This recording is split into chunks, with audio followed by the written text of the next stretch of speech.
Welcome back. You are watching Global Eye. U.S. Senator Jon Ossoff is on an 8-day visit to India to boost bilateral ties between the two countries. The 35-year-old Democrat senator who represents Georgia is the youngest United States senator in 3 decades. Ossoff interacted with the industrialists in the country, including senior executives from the Tata Group, Kotak Mahindra Bank, Aditya Birla, Mahindra Group, among others. I caught up with Ossoff and started by asking him about the business opportunities in the state of Georgia.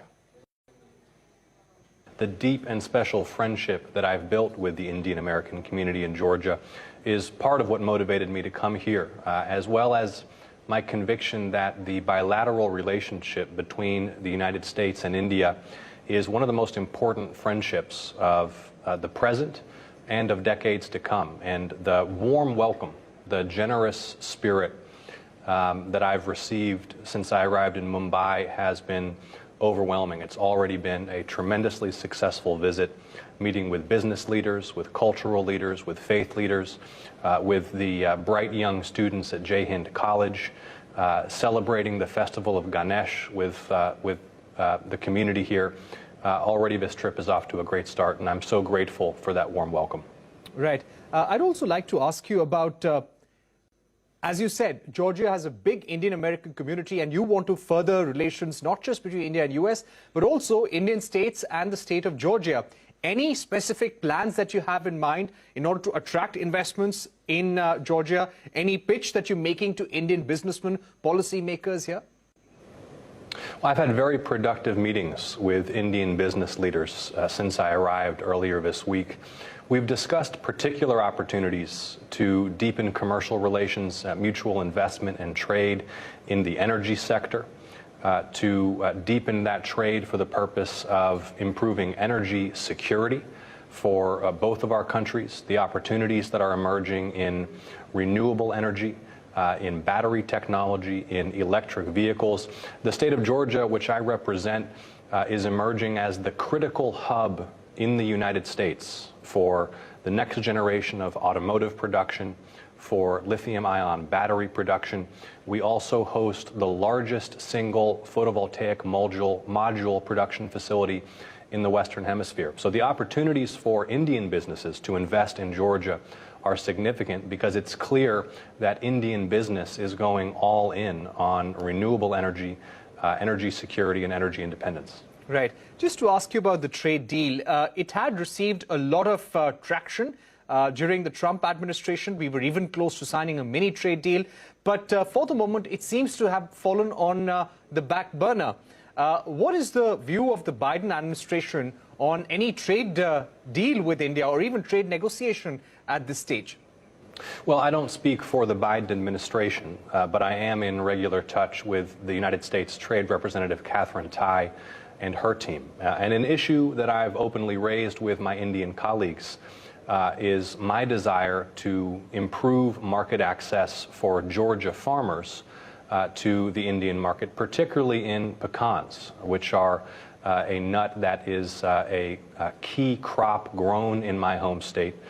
India does not have domestic production of pecans, but they're subject to significant tariffs. That, I think, is an opportunity for us to help to define what could be the next steps that are taken to improve trade relations, continue to improve trade relations between the U.S. and India. Right. Also, currently, an issue between India and U.S. is the long wait times for U.S. visas. I'd like to ask you about many H-1B workers in U.S. facing uncertainty about not being able to go back home to India because they know that there is very long wait time for processing of visas. Is that something that you're urging the U.S. administration to work on, increase staffing across embassies and consulates?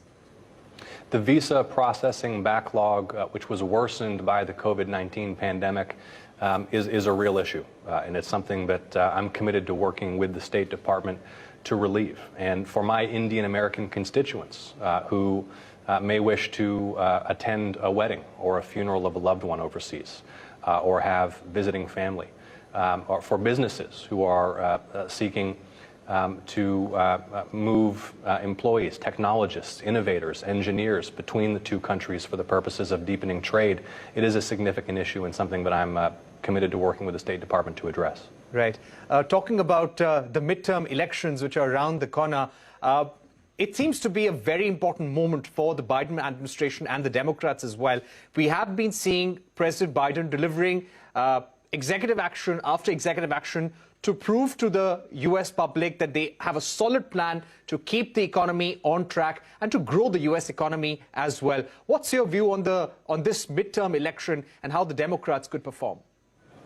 Well, this Congress has passed some very significant legislative achievements just in the last few months. We have passed the most significant strengthening of health care for veterans in the United States in decades. We've passed the most significant investment in energy independence and clean and renewable energy in our nation's history.